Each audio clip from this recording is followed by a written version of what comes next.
Hi friends, welcome to our channel. இந்த வீடியோவில் நம்ம என்ன பார்க்க போகிறோம் அப்படின்னா, எனக்கு வெப் வாட்ஸ்அப் ஒர்க் ஆகலைன்னு நிறைய பேர் கமெண்ட் செக்ஷனில் கேட்டிருந்தீங்க. ஸோ அதுக்கான சொல்யூஷன் தான் இந்த வீடியோவில் நம்ம பார்க்க போகிறோம். டெஸ்க்டாப் சைட்டை எனேபிள் பண்ணாலும் எனக்கு ஒர்க் ஆகலை, வெப் வாட்ஸ்அப் ஆட்டோமேட்டிக்காக லாக் அவுட் ஆகிடுது. இந்த மாதிரியான ப்ராப்ளம்ஸ்க்கெலாம் சொல்யூஷன் தான் இப்போ நான் சொல்ல போகிறேன். வீடியோ ஸ்கிப் பண்ணாமல் கடைசி வரைக்கும் பாருங்க. நம்ம சேனலுக்கு இப்போ தான் நீங்கள் முதல்ல வர்றீங்க அப்படின்னா நம்ம சேனலை சப்ஸ்கிரைப் பண்ணி பெல் ஐக்கானை கிளிக் பண்ணிக்கோங்க. அப்போ தான் போடுற வீடியோஸ் எல்லாமே உங்களுக்கு உடனே வரும். நம்ம வீடியோஸை பார்க்குற நிறைய பேர் சப்ஸ்கிரைப் பண்ணாமல் பார்க்குறீங்க. சப்ஸ்கிரைப் பண்ணி எங்களுக்கு சப்போர்ட் பண்ணுங்கள். ஃபஸ்ட்டு உங்களோட மொபைலில் கூகுள் க்ரோம் ப்ரௌசர் அப்டேட் ஆகிருக்கான்னு பாருங்கள்.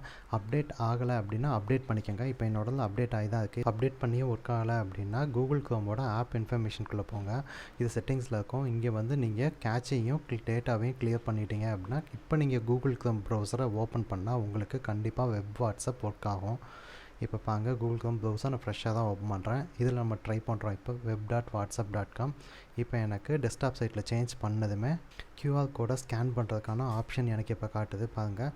இப்போ QR கோடை நான் வாட்ஸ்அப்லேருந்து ஸ்கேன் பண்ணிவிட்டு ப்ரௌசரை க்ளோஸ் பண்ணிவிட்டு ஒர்க் ஆகுதான்னு இப்போ நான் செக் பண்ண போகிறேன். ஹோம் பட்டனை கிளிக் பண்ணிட்டு நான் மறுபடியும் ப்ரௌசர் ஓப்பன் பண்ணுறேன். எனக்கு அதே பேஜில் தான் அப்படியே இருக்குது. இப்போ நான் ஆட் டு ஹோம் ஸ்க்ரீன் கொடுத்துறேன். ஷார்ட்கட் க்ரியேட் பண்ணி வச்சுட்டு இப்போ ஷார்ட்கட்டை கிளிக் பண்ணி ஓப்பன் பண்ணுறேன். இப்போ எனக்கு வெப் வாட்ஸ்அப் பக்காவாக ஒர்க் ஆகணும். ஆனால் ஒர்க் ஆகலை பாருங்க. நான் வெப் வாட்ஸ்அப் லிங்க்கையும் கிளிக் பண்ணுறேன். டெஸ்க்டாப் சைட்டில் தான் இருக்குது. இப்போ நான் மொபைல் சைட்டுக்கு சேஞ்ச் பண்ணிட்டு மறுபடியும் நான் டெஸ்க்டாப் சைட்டுக்கு சேஞ்ச் பண்ணுறேன்.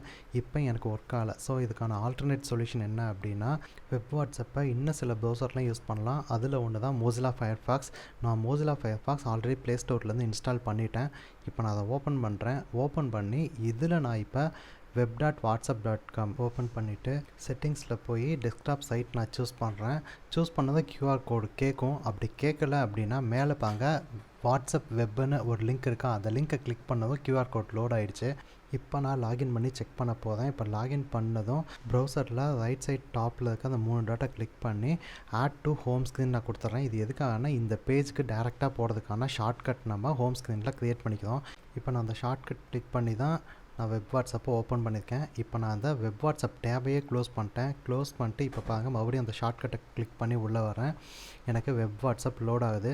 இன்கேஸ் இது லோட் ஆகலைன்னா கூட நம்ம வந்து டெஸ்க்டாப் சைட்டுக்கு சேஞ்ச் பண்ணோம் அப்படின்னா நமக்கு ஒர்க் ஆகும். இப்போ நம்ம டெஸ்க்டாப் சைட்லேருந்து மொபைல் சைட்லேருந்து டெஸ்க்டாப் சைட்டு நம்ம ரெண்டில் எப்படி சேஞ்ச் பண்ணாலும் நமக்கு இந்த சேட் பேஜ் நமக்கு ஒர்க் ஆகும். நம்ம ஃபஸ்ட் டைம் QR கோடை ஸ்கேன் பண்ணுறதுக்கு தான் நமக்கு டெஸ்க்டாப் சைட்டு கட்டாயம் தேவை. ஒரு தடவை ஸ்கேன் பண்ணிட்டோம் அப்படின்னாலே நம்மளால் டெஸ்க்டாப் சைட்டாக இருந்தாலும் மொபைல் சைட்டாக இருந்தாலும் வெப் வாட்ஸ்அப்பை நம்மளால் யூஸ் பண்ண முடியும்.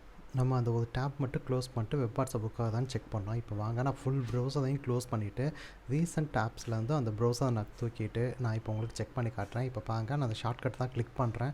கிளிக் பண்ணதுக்கப்புறம் எனக்கு வெப் வாட்ஸ்அப் பக்காவாக ஓப்பன் ஆகுது. நான் ரீசெண்ட் டாக்குமெண்ட்ஸ்லேருந்து எல்லாமே எடுத்துட்டேன். ஓகேங்க, உடனே எல்லாம் ஒர்க் ஆகுது, ஆனால் கொஞ்ச நேரம் ஆயிடுச்சுன்னா ஒர்க் ஆக மாட்டேங்குது அப்படின்னு சொல்லி கேட்டிருந்தீங்க. இப்போ நான் ஒரு 2 மணி நேரம் கழித்து என்னோடய வெப் வாட்ஸ்அப்பை அந்த ஷார்ட் கிளிக் பண்ணி நான் ஓப்பன் பண்ணுறேன். இப்போ பாருங்க, ஃபயர்ஃபாக்ஸ் லினக்ஸ்ன்னு இருக்கிறதுல டைம் மாறிடுச்சு பாருங்க. இப்போ எனக்கு 2 மணி நேரம் கழிச்சு ஒர்க் ஆகுது. இப்போ பாருங்க, நான் ஒரு 6 மணி நேரம் கழிச்சு நான் மறுபடியும் நான் அதையே லாகின் பண்ணுறேன். 6 மணி நேரத்துக்கு அப்புறமும் எனக்கு ஒர்க் ஆகுது. அந்த டைம் தான் அங்கே காட்டியிருக்கேன் பாருங்க. சரிப்பா, ஒரு நாளுக்கு அப்புறம் செக் பண்ணியா அப்படின்னு கேட்குங்களா? இதை பாருங்க, 30 மணி நேரத்துக்கு அப்புறம் நான் செக் பண்ணியிருக்கேன். 30 மணி நேரம் இல்லைங்க, 6 மாதமாக நான் என்னோட மைக்ரோசாஃப்ட் எட்ஜ் ப்ரௌசர்லாம் நான் இதை யூஸ் பண்ணிட்டு தான் இருக்கேன். இது வரைக்கும் லாக் அவுட் ஆனதே இல்லை, பக்காவாக ஒர்க் ஆகிட்டு தான் இருக்குது. ஓகே ஃப்ரெண்ட்ஸ், இந்த வீடியோ உங்களுக்கு யூஸ்ஃபுல்லாக இருக்கும்னு நான் நம்புகிறேன். இந்த வீடியோ உங்களுக்கு பிடிச்சிருந்ததுன்னா இந்த வீடியோக்கு ஒரு லைக் கொடுங்க.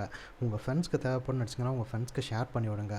மறக்காமல் நம்ம சேனலை சப்ஸ்கிரைப் பண்ணி பெல் ஐக்கான் கிளிக் பண்ணிக்கோங்க. அப்போ தான் நான் போடுற வீடியோஸ் எல்லாமே உங்களுக்கு உடனே வரும். அதுக்கு முன்னாடி இந்த வீடியோ பற்றின சஜஷன்ஸ் ஏதாவது உங்கள்கிட்ட இருந்துச்சுன்னா மறக்காமல் கமெண்ட் பாக்ஸில் லீவ் பண்ணுங்கள். Thank you friends. நெக்ஸ்ட் வீடியோவில் மீட் பண்ணலாம்.